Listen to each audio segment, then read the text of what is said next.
Modi at 75 ವರ್ಷ ಪೂರೈಸಿದ್ದಾರೆ ನಮ್ಮ ದೇಶದ ಪ್ರಧಾನಮಂತ್ರಿ ನರೇಂದ್ರ ಮೋದಿ ಅವರು. ಈ ಸಂದರ್ಭದಲ್ಲಿ ನಾಯಕತ್ವದ ಒಂದು ಅಧಿಕಾರದ ಚುಕ್ಕಾಣಿಯನ್ನು ಹಿಡಿದಿರುವಂತಹ ನರೇಂದ್ರ ಮೋದಿ ಅವರು ಈ ನಾಯಕತ್ವದ ಹಾದಿಯಲ್ಲಿ ತೆಗೆದುಕೊಂಡಂತಹ ನಿರ್ಧಾರಗಳು ಅಥವಾ ಅಂದಿನ ಇಂದಿರಾ ಗಾಂಧಿ ಅವರು ತೆಗೆದುಕೊಂಡಂತಹ ನಿರ್ಧಾರಗಳು ಅನೇಕ ಸಾಮ್ಯತೆಗಳು ಕೂಡ ಇದೆ. ಆದ್ರೆ ಜನರಿಗೆ ರೀಚ್ ಆಗುವಂತ ನಿಟ್ಟಿನಲ್ಲಿ ಯಾರು ರೋಲ್ ಮಾಡಲ್ ಆಗ್ತಾ ಇದ್ದಾರೆ ಅಥವಾ ಇವ್ರ ರೀತಿಯಾಗಿ ಯಾರು ದೇಶವನ್ನು ನಡೆಸಬಾರ್ದು ಅನ್ನುವಂಥ ನಿಟ್ಟಿನಲ್ಲಿ ನಿಲ್ತಾರೆ ಅನ್ನುವಂಥ ನಿಟ್ಟಿನಲ್ಲಿ ನಾವು ಚರ್ಚೆ ಮಾಡ್ತಾ ಇದ್ದೀವಿ. ನಾಗೇಂದ್ರ ಬಾಬು ಅವರು, ಈಗ ಒಂದು ಕಡೆ ಪ್ರಧಾನಿ ನರೇಂದ್ರ ಮೋದಿ ಅವರು 75 ವರ್ಷ ಪೂರೈಸಿದ್ದಾರೆ. ಈಗ ವಯಸ್ಸಾದವ್ರಿಗೆ ನಾವು ಟಿಕೆಟೇ ಇಲ್ಲ ಅಂತೇಳಿ ಬಿಜೆಪಿಯವರು ಈಗಾಗಲೇ ಹಿಂದೆ ಅನೌನ್ಸ್ ಮಾಡಿದ್ದು ಕೂಡ ಇದೆ, ಅಥವಾ ಎಷ್ಟೋ ಜನರನ್ನು ಕೈ ಬಿಟ್ಟಿದ್ದು ಕೂಡ ಇದೆ. ಈಗ ಮೋದಿಯವರು ಕೂಡ 75 ವರ್ಷ ದಾಟಿದ್ದಾರೆ. ಹಂಗಂತ ಈಗ ಅವರೇನು ಸಮರ್ಥರಿಲ್ಲ ಅಂತ ಹೇಳಕ್ಕಾಗಲ್ಲ. ಸಮರ್ಥವಾಗೇನೆ ಅಧಿಕಾರ ನಡೆಸ್ಕೊಂಡು ಹೋಗ್ತಾ ಇದ್ದಾರೆ ನಾಯಕತ್ವದ ನಿಟ್ಟಿನಲ್ಲಿ. ದಿನದ ಅಷ್ಟು ಗಂಟೆಗಳು ಎಷ್ಟಾಗುತ್ತೋ ಅಷ್ಟು ಕೆಲಸಗಳನ್ನ ಮಾಡ್ತಾ ಇದ್ದಾರೆ. ಬಟ್ ಆದ್ರೆ ವಯಸ್ಸಿನ ಕಾರಣ ಮೋದಿಯವ್ರಿಗೂ ಬರುತ್ತಾ? ಮೇಡಮ್, ಒಂದು ಮಾತನ್ನು ಹೇಳ್ತಾ ಇದ್ದೀನಿ. ಸನ್ಮಾನ್ಯ ನರೇಂದ್ರ ಮೋದಿಯವರ ನಾಯಕತ್ವ ಇವತ್ತಿನ ದಿನಗಳಲ್ಲಿ ಅವಶ್ಯಕತೆ ಇದೆ ಅಂತಕ್ಕಂಥದ್ದು ಸ್ಪಷ್ಟವಾಗಿ ಹೇಳಕ್ಕೆ ಇಚ್ಛೆ ಪಡ್ತೀನಿ. ಕಾರಣ ಇಷ್ಟೇ, ವಿಶ್ವ ಮಟ್ಟದಲ್ಲಿ ಇವತ್ತು ಅವ್ರು ಗುರುತಿಸ್ಕೊಂಡಿರ್ತಕ್ಕಂಥ ರೀತಿ ಒಂದು ಕಡೆ ಆದರೆ, ಎರಡನೇದು ನಾನು ಪದೇ ಒಂದು ಮಾತನ್ನು ಹೇಳ್ತಾ ಇದ್ದೀನಿ.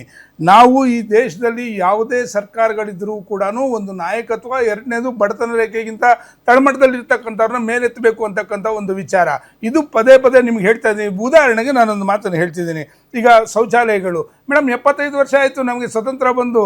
ಎಲ್ಲಿ ಹೊಲಗಳಲ್ಲಿ ಅಲ್ಲಿ ಇಲ್ಲಿ ಹೋಗ್ಬಿಟ್ಟು ಹೆಣ್ಣುಮಕ್ಕಳ ಪರಿಸ್ಥಿತಿ ಏನಿತ್ತು ಅಂತಂದರೆ, ಇವತ್ತು ನಾವೇನೋ ಶೌಚಾಲಯಗಳನ್ನ ಕಟ್ಸ್ಕೊಟ್ಟಿರ್ತಕ್ಕಂಥ 11 ವರ್ಷಗಳಲ್ಲಿ ಆಗಿರ್ತಕ್ಕಂಥ ಬೆಳವಣಿಗೆ ತಾವು ನೋಡಿದ್ರೆ ಸ್ವಚ್ಛ ಭಾರತ್ ವಿಷಯದಲ್ಲಿ ಆಗಿರ್ಬೋದು.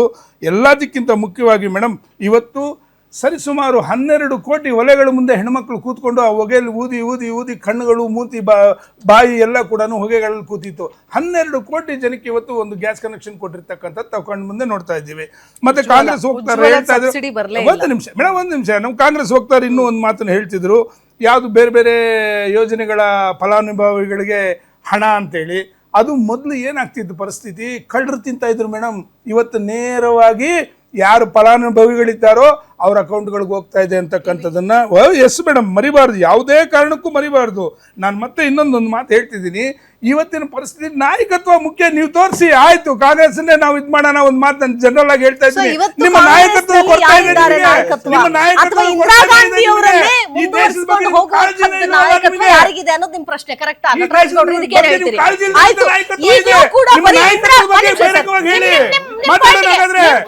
ನಾಯಕತ್ವದ ಬಗ್ಗೆ ಮಾತಾಡಿ. ನಿಮ್ ಪಾಯಿಂಟ್ಗೆ ಬರ್ತೀನಿ. ಈಗ ಇಂದಿರಾ ಗಾಂಧಿಯನ್ನು ಜಪಾನೇ ಮಾಡಿಕೊಂಡು ಕಾಂಗ್ರೆಸ್ನವರು ಅವ್ರು ಇಲ್ಲದೆ ಇದ್ರು ಕೂಡ ಕಾಲ ತಳ್ತಾ ಇದ್ದಾರೆ, ಅಥವಾ ಇಂದಿರಾ ಗಾಂಧಿ ಅವರ ವರ್ಚಸ್ಸನ್ನ ಮೀರಿಸುವಂತ ಅಥವಾ ಅವರ ಸರಿಸಮಾನವಾಗಿ ತೂಗುವಂತಹ ನಾಯಕರು ಕಾಂಗ್ರೆಸ್ ನಲ್ಲಿ ಇಲ್ಲ ಅನ್ನುವಂಥದ್ದು ಅವರು ಆರೋಪ. ಜೆಡಿಎಸ್ ವಕ್ತಾರರು ನಾಗೇಂದ್ರ ಪ್ರಸಾದ್ ಅವರು ನಿಜವಾಗ್ಲೂ ಅಭಿನಂದನೆ ಸಲ್ಲಿಸ್ತೀನಿ. ಯಾಕಂದ್ರೆ ನಾನು 10 ವರ್ಷದ ಮನಮೋಹನ್ ಸಿಂಗ್ ಅವ್ರದ್ದು ಯೋಜನೆಗಳನ್ನ ಹೇಳಿದೆ, ಬಿಜೆಪಿಯ ಯೋಜನೆಗಳನ್ನ ಹೇಳಿ ಅಂತ ನಾನು ಬಿಜೆಪಿ ವಕ್ತಾರ ಕೇಳಿದೆ. ಅವ್ರು ಕೇಳಕ್ಕೆ ಸಾಧ್ಯ ಆಗಿಲ್ಲ. ಯಾಕಂದ್ರೆ ನಾನು ಇಲ್ಲ ಅಂತ ಹೇಳಲ್ಲ. ಒಂದ್ ನಿಮಿಷ ನಾನೇನು ಗೊತ್ತಾ, ನಾನು ಅನಿಲ ಗ್ಯಾಸ್ ಸಿಲಿಂಡರ್ ಕೊಡ್ತಾರಲ್ಲ, ನಾವು ಮುಂಚೆ ಸಬ್ಸಿಡಿ ಕೊಡ್ತಾ ಇದ್ವಿ, ನೇರ ಅಕೌಂಟಕ್ಕೆ ಹೋಗ್ತಾ ಇದ್ದದ್ದು. 900 ರೂಪಾಯಿ ಇಡೀ ಅಂತಾರಾಷ್ಟ್ರೀಯ ಮಟ್ಟದಲ್ಲಿ ಕಚ್ಚಾ ತೈಲದ ಬೆಲೆ ಹೆಚ್ಚಿಗೆ ಇದ್ದಾಗಲೂ ಕೂಡ ನಾವು ಸಬ್ಸಿಡಿ ಕೊಟ್ಟವ್ರಿಗೆ 400 ರೂಪಾಯಿ, 415, 450 ರೂಪಾಯಿ ಕೊಡ್ತಾ ಇದ್ವಿ.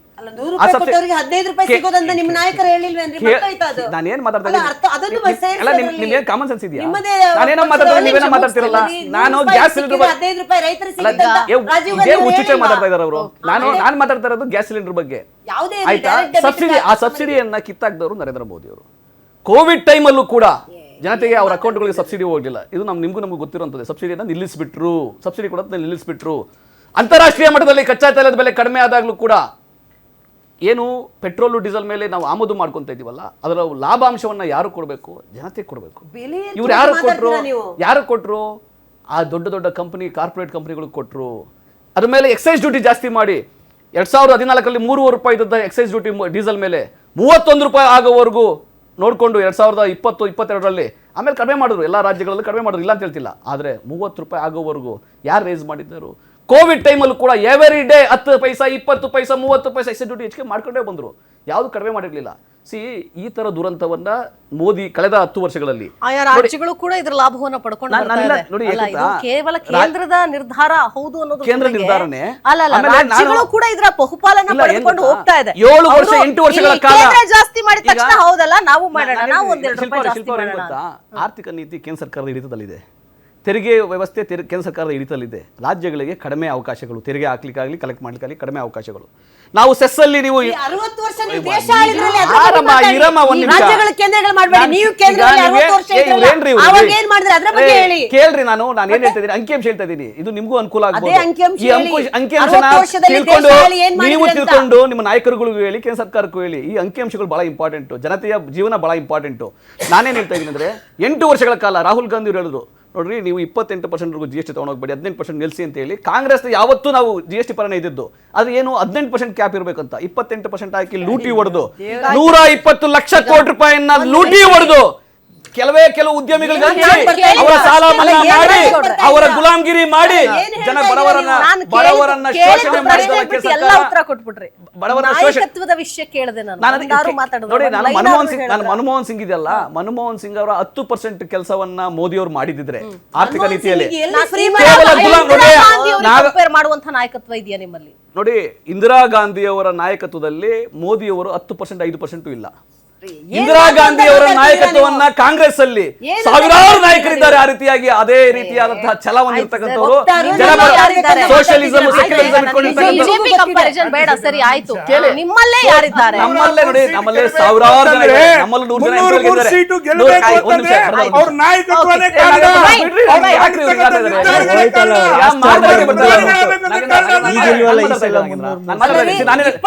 100 ಜನ ನಾವು ಕಾಂಗ್ರೆಸ್ ಅಲ್ಲಿ ಸಂಸದರು ಗೆದ್ದಿದ್ದಾರಲ್ಲ ಲೋಕಸಭೆಯಲ್ಲಿ, ಎಲ್ಲರಿಗೂ ಅದೇ ನಾಯಕತ್ವ ಇದೆ.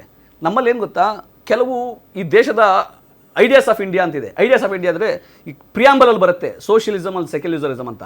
ಅದನ್ನು ಅಳವಡಿಸಿಕೊಂಡವನೇ ನಿಜವಾದ ನಾಯಕ. ಮೋದಿ ಅದನ್ನ ಅಳವಡಿಸಿಕೊಂಡಿಲ್ಲ ರೀ. ಸೆಕ್ಯುಲರಿಸಮ್ ಅಳವಡಿಸಿಕೊಂಡಿಲ್ಲ, ಸೋಷಿಯಲಿಸಂ ಅಳವಡಿಸಿಲ್ಲ, ಕ್ಯಾಪಿಟಲಿಸಂ ಅಳವಡಿಸಿಕೊಂಡಿದ್ದಾರೆ, ಕಮ್ಯುನಲಿಸಂ ಅಳವಡಿಸಿಕೊಂಡಿದ್ದಾರೆ. ಆ ಕಮ್ಯುನಲಿಸಂ ಅಳವಡಿಸಿಕೊಂಡಿದ್ರೆ ನಾಯಕ ಯಾವತ್ತೂ ಅಲ್ಲ. ಇವತ್ತು ಅವ್ರಿಗೆ ಹೇಳಿಕೆ ಇರಬಹುದು,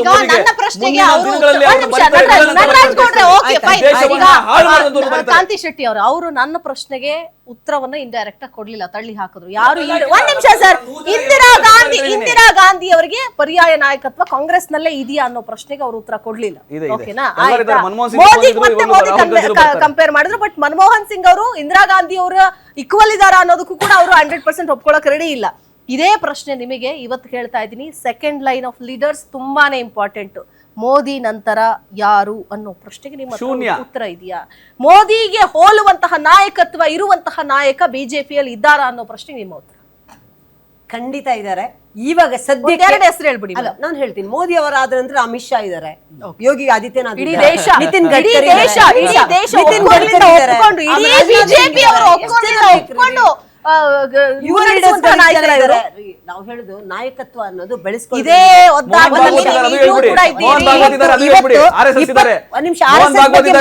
ನೈತಿಕತೆ RSS ನ ಅಧ್ಯಕ್ಷರು ಕ್ರಾಂತಿ ಶೆಟ್ಟಿ ನನ್ನ ಬಯಕೆ ಅದು. ನಾನು ಹೇಳ್ಬೇಕಂದ್ರೆ 24 ನ್ಯಾಯ ಕೊಡಂತವ್ರು ಅವರು 24 ವರ್ಷಗಳ ಅಧ್ಯಕ್ಷ ಆಗ್ಬಿಡ್ರಿ ನೀವು. ನೀವು ಮಾತಾಡ್ತಿದ್ದೀರಾ, ನೀವೊಂದು ಆಡಳಿತ ಪಕ್ಷದ ವಕ್ತಾರ ಇದ್ದೀರಾ, ಸಿಲಿ ಸಿಲಿಯಾಗಿ ಮಾತಾಡ್ಬೇಡಿ ನೀವು. ನಿಮ್ ನ್ಯಾಯ ಬೇಕಾಗಿಲ್ಲ ನಿಮ್ಗೆ. ಒಂದ್ ನಿಮಿಷ ನೋಡಿ, ಮೋದಿ ಅವರು 24 ವರ್ಷಗಳ ಅವರ ರಾಜಕೀಯ ಆಡಳಿತದಲ್ಲಿ ಸಾಮಾನ್ಯ ಕಾರ್ಯಕರ್ತನಿಂದ ಪ್ರಧಾನಿ ತನಕ ಬಂದದ್ದನ್ನು ಪ್ರತಿಯೊಂದನ್ನು ಜನ ನೋಡಿದ್ದಾರೆ. ಇವತ್ತು ಪ್ರಧಾನಿ ಆದ್ಮೇಲೂ ಕೂಡ ಸಾಮಾನ್ಯವಾಗಿ ಇರ್ಬೋದಿತ್ತಲ್ಲ ಮೇಡಮ್. ಈಗಲೂ ಅವರು ಪ್ರಧಾನ ಸೇವಕ ಅಂತ ಹೇಳ್ತಾರೆ. ನಡೆ ನುಡಿ ಅವರ ಯಾವ್ದು ಕೂಡ ಆ ರೀತಿಯಾಗಿ ಇಲ್ವಲ್ಲ. ಇವಾಗ ಪ್ರತಿಯೊಂದು ಜನರು ಎಲ್ಲವನ್ನು ನೋಡ್ತಾರೆ. ನಾವಿಲ್ಲಿ ಅವ್ರ ಆಡಳಿತ ಪಕ್ಷದವರು ಮೋದಿ ಹೋಗಕ್ಕಾಗಲ್ಲ, ಅವರ ಮನಸ್ಸಲ್ಲೂ ಇದೆ ಮೋದಿ. ಇಲ್ಲಿ ನಾವು ಅವಾಗ್ಲೇ ಒಂದು ಮಾತು ಹೇಳಿದೆ, ರಾಜೀವ್ ಗಾಂಧಿ ಅವರು 100 ರೂಪಾಯಿ ನಾವು ರೈತರಿಗೆ ಕಳಿಸಿದ್ರೆ 15 ರೂಪಾಯಿ ಮಾತ್ರ ಸಿಗುತ್ತೆ ಅಂತ ಅವ್ರದೇ ನಾಯಕರು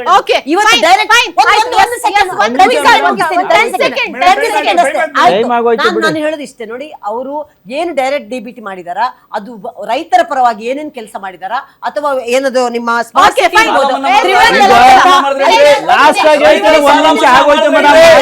ನಿಮಿಷ ಆಗೋಯ್ತು.